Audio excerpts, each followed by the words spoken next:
Pero tol, isang mapagpalang gabi po sa ating lahat. Bumalik po ako rito sa kubo tol. Kasi may naramdaman naman ako na bumangga sa bakod ko tol. So, nandito tayo ngayon. Malapit na lang tayo sa kubo. Nandyan na banda yung kubo tol. Pero hindi ako tumuloy.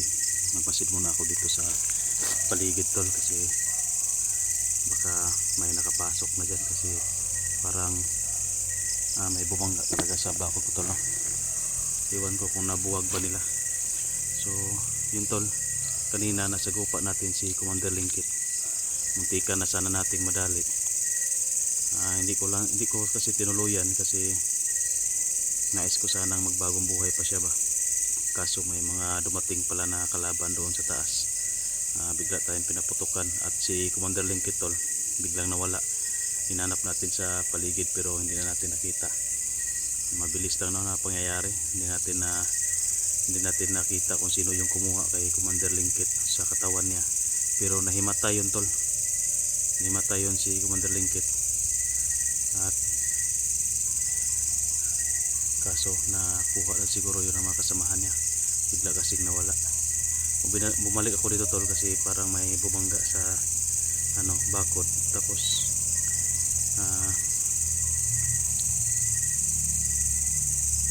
gabi na. Kanina nagpa press back ako dyan kina Brad Pitt at kay Boy. Nandyan kami kanina nagbabantay at sinunog namin yung kapa ni Commander Lingkit. So yung nakalagay pala tol sa kuwan, hindi kasi ako nakapag video, hindi ko na lang ibinidyo.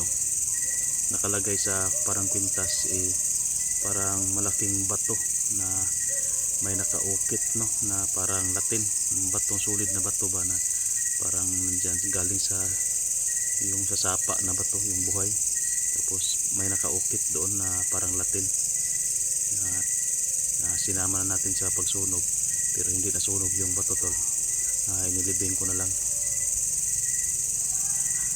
Hindi natin na videohan kanina sa pagsunog. Umuwi muna ako tol sa bahay. Doon sana ako plano na magpahinga kasi bukas ay lalakad na ako magbalik explore ako doon sa bundok. Ako na yung pupunta sa kanila kasi para hindi na sila pupunta dito, baka may madamay pa dito ng mga sibilyan, lalo na kapag marami yung lulusob dito. So ako naman yung hanap nila, ako na yung magpapakita sa kanila doon para hindi na sila bababa dito. At puntahan natin tol yung kubo, baka bumalik si Commander Lingkit o iba yung bumalik dyan. Kasi sa palagay ko kung si Commander Lingkit yung bumalik, ang bilis lang niyang tawag dyan, makarecover. Sa tingin ko iba yan kasi sobrang hina na ni Commander Lingkit kanina sa labanan namin. Yun tol, nandyan ang kubo. Yan, yung may ilaw na yan, solar yan dyan sa kubo. Madilim talaga tol. Hindi ako nagdala ng flashlight para malaman natin kung may kalaban dyan. Hindi tayo maunahan ba, baka kung may flashlight tayo yung makita ng kalaban. Lalapit lang tayo ng konti tol doon sa kubo, baka nandyan pa yung bumangga kanina gabi na. Anong oras na ba? Malapit na mag alas 8 tol. So pagpasensyahan nyo na, hindi muna tayo pailaw. Magdandahan lang ako sa paglalakad, baka may masabit tayo sa mga damo.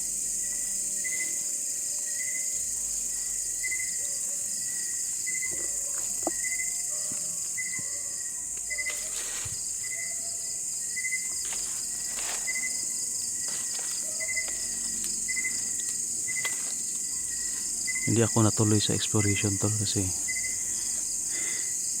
masagupa nga natin si Commander Lingkit dito kanina at nagbabantay kami dito kanina. Wala namang bumalik, pero ngayong gabi parang may bumalik sa kanila. hindi natin alam kung ano yung pakay, bakit bumalik.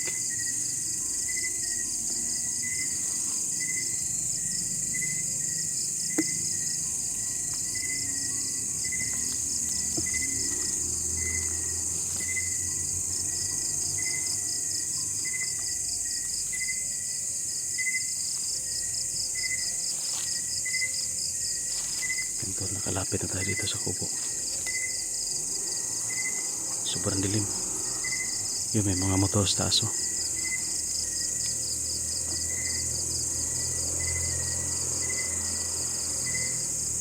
Hindi talaga makita, madilim. Hindi naman pwede magpa-ilaw tayo, baka may kalaban dito sa paligid.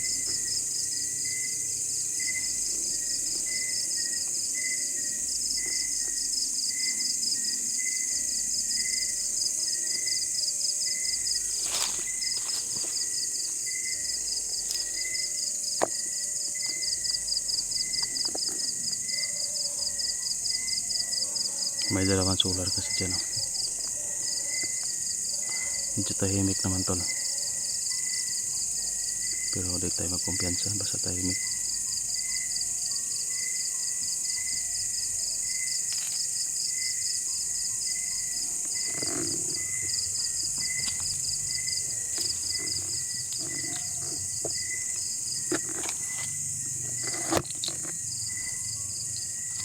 Tulong muna tayo, baka may kalaban. Ano muna tayo, tol, manghiring ba, makiramdam muna tayo.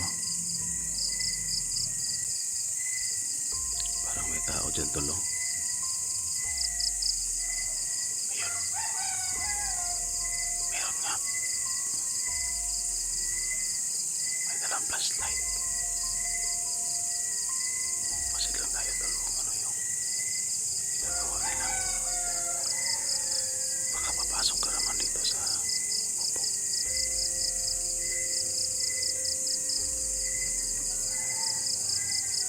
Ano kaya bakit na, tol? Ito siguro yung bumangga sa bakod. Naramdaman natin kanina.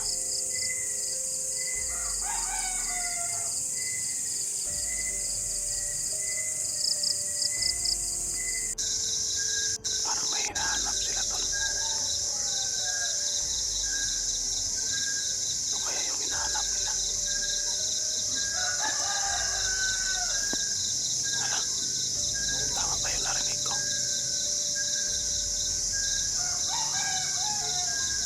Parang ang kapa yung hinahanap nila, tol. Yung sinunog natin na kapa ni Commander Linggit. Parang yan yung pinalikan nila siguro.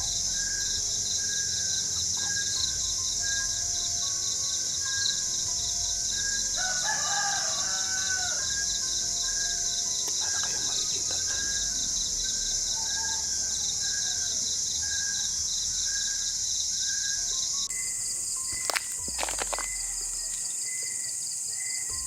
Tol, kailangan nating magtago muna sa likod ng kubo.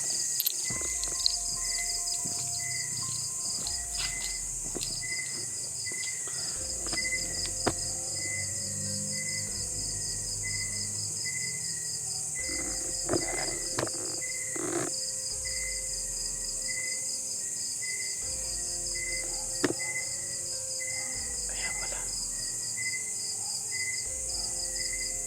Yan pala yung pakay nila. Kapa, wala na, sinunog natin.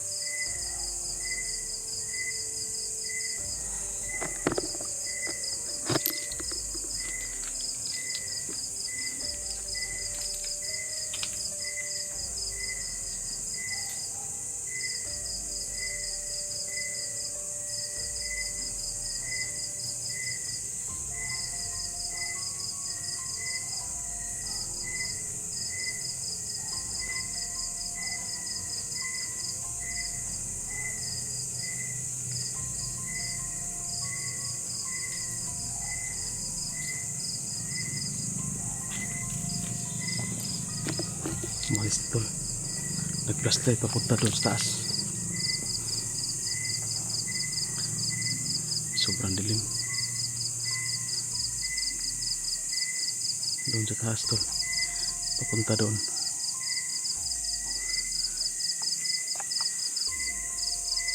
Pero hindi tayo magkumpiyansa, baka nandiyan pa sa paligid yung mga kasama. Kasi yung nag-flashlight tol, yung ilaw papunta sa itaas.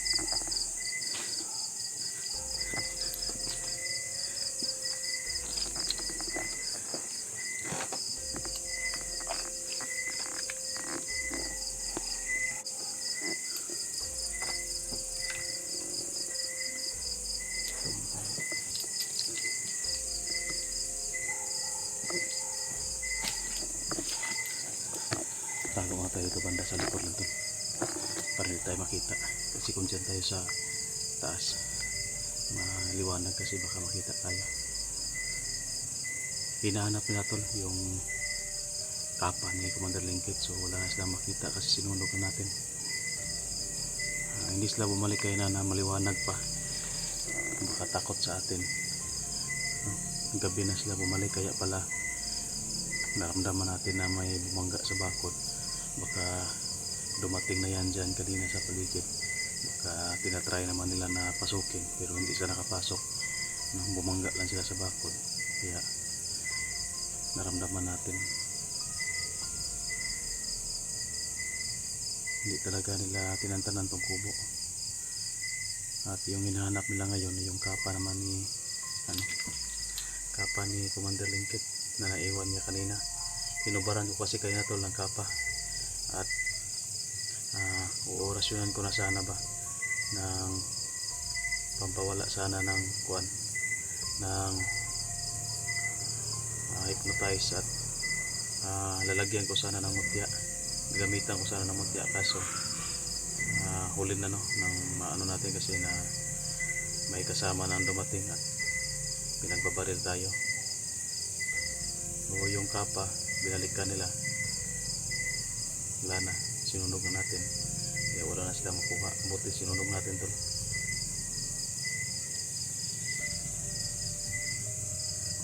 Hirapan tayo kapag makuha pa yun nila, kasi yung kapa tol may nakasulat na Latin doon sa ng kapa, may nakasulat doon na Latin, parang orasyon ata yun. Tsaka yung pintas na bato, yun pala yung nagpapalakas sa kanila, yung mga pintas na napataban sa kapa. Kaya pala parang pinagbabaril natin, hindi tinablan. Doble yung nila, parang panangga ba, pag may imersyon na natin parang may panangga.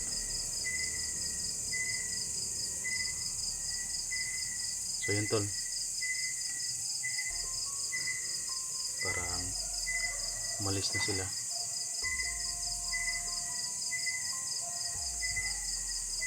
Siguro dito na ako ngayon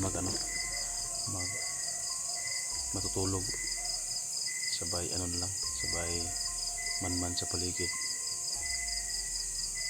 Dito muna ako magtambay.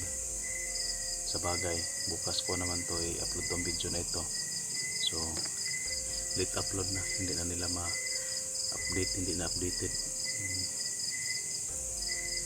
Hindi natin pwede i-upload to ngayon, baka mamayang madaling araw ay wala na, lulusubin tayo dito. O alam nila na nandito tayo natulog, kaya i-upload natin to bukas na sa maliwanag na, mga tanghali na siguro or pagka umaga na. So yun tol, maraming salamat po sa inyong suporta. Hindi ko na lang dinala sila Brad Pitt at si Boy dito kasi delikado ang sitwasyon nila, baka mapahamak sila dito. Mahina pa yung mga katawan nila, mahina pa yung mga panangga nila,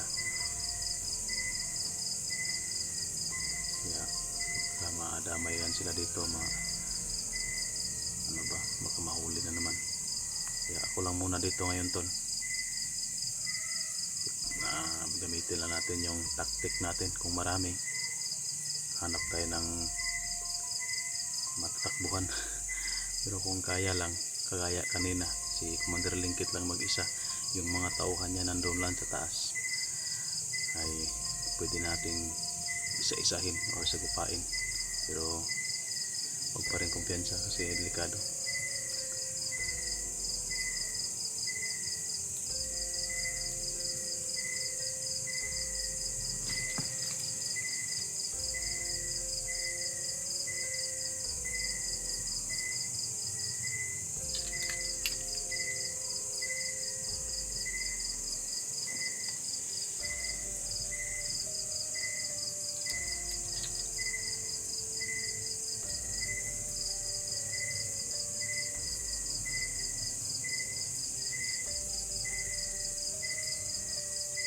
May malakas na ano tol, aura.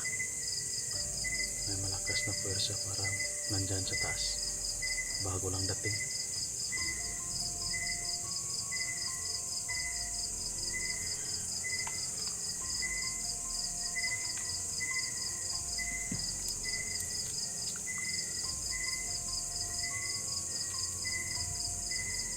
Yun, oh. May mga motor na mandar sa taas. Yan tol, talagang dito tayo ngayon mga mamanman magbabantay. Baka lulusob yan dito. Siguro pupuntahan ko na lang muna sila, ano? Ay hindi na lang, manmanan ko lang dito tol. Kung marami, hayaan ko na lang. Pag kaya lang, sagupain natin. Kaya lang, sagupain natin, titirahin natin. So yun tol, mamaya mag-on-cam tayo pag lulusob yan sila dito. Pag maramdaman natin na bababa dito ba. Pag-share lang po sa video natin tol. Maraming salamat po sa inyong panonood. Ingat kayong lahat tol. God bless. Medyo mahaba na yung video natin.